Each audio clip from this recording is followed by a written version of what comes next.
Chaque jour, Charles et Carole vous présentent la leçon de l'école du sabbat.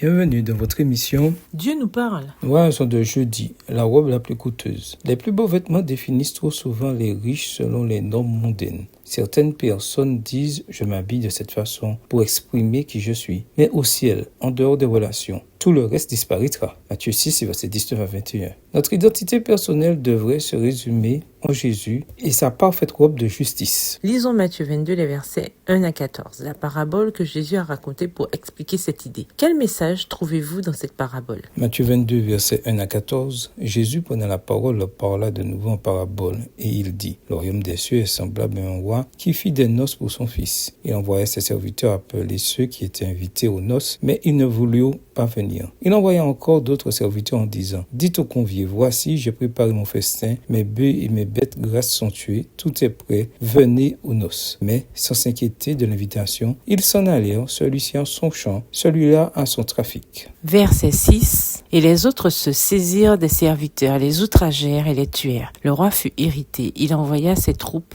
fit périr ses meurtriers et brûla leur ville. Alors il dit à ses serviteurs, les noces sont prêtes, mais les conviés n'en étaient pas dignes. Allez donc dans les carrefours et appelez aux noces tous ceux que vous trouverez. Ses serviteurs allèrent dans les chemins, rassemblèrent tous ceux qu'ils trouvèrent, méchants et bons, et la salle des noces fut pleine de convives. Le roi entra pour voir ceux qui étaient à table, et il aperçut là un homme qui n'avait pas revêtu un habit de noces. Et lui dit, mon ami, comment es-tu entré ici sans avoir un habit de noces? Cet homme eut la bouche fermée. Alors le roi dit aux serviteurs, liez-lui les pieds et les mains, et jetez-le dans les ténèbres du dehors, où il y aura des pleurs et des grincements de dents, car il y a beaucoup d'appelés, mais peu d'élus. Jésus a appelé l'homme sans vêtements ami, et malgré son absence de réponse, ils avaient certainement une relation. L'homme devait être au courant pour la robe, mais il avait choisi de ne pas la porter. Le caractère de Jésus est parfait et sans tache, et il nous l'offre afin que nous soyons vêtus de fin lin, resplendissants et purs. Apocalypse 19, le verset 8. Sans tache, ni ride, ni rien de semblable. Éphésiens 5, le verset 27. Le fin lin blanc, c'est la justice du Christ, son caractère irréprochable, qui est communiqué par la foi à tous ceux qui le reçoivent comme leur sauveur personnel. Extrait du livre Les Paraboles de Jésus, page 270, écrit par Ellen G. White. Avant de pécher, Adam et Ève portaient une robe de lumière. Après avoir péché, ils ont pris conscience qu'ils étaient nus. Genèse 3, le verset 7. Alors Dieu remplaça le vêtement de feuilles de figuier qu'Adam et Ève s'étaient fabriqué par un vêtement de peau d'animaux. Pour confectionner ce vêtement, un sacrifice avait été nécessaire. De la même manière, nous acceptons le sacrifice de Jésus en acceptant sa robe de justice. Honteux de leur nudité, ils essayèrent de remplacer leurs vêtements célestes par des feuilles de figuier qu'ils cousirent ensemble. Rien ne pourra jamais remplacer la robe d'innocence qu'ils ont perdue. Ceux qui seront assis avec le Christ et ses anges au festin de noces de l'agneau ne seront pas revêtus de feuilles de figuier ni d'habits de ce monde. Seuls les vêtements qui ont été préparés par le Seigneur nous permettront de nous présenter devant lui. Le Christ enveloppera de sa robe de justice tous ceux qui se repentent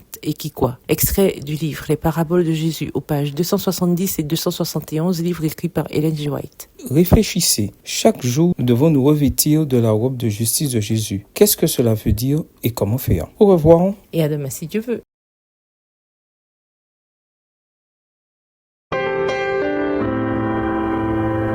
Dieu nous parle. Chaque jour, Charles et Carole vous présentent la leçon de l'école du sabbat.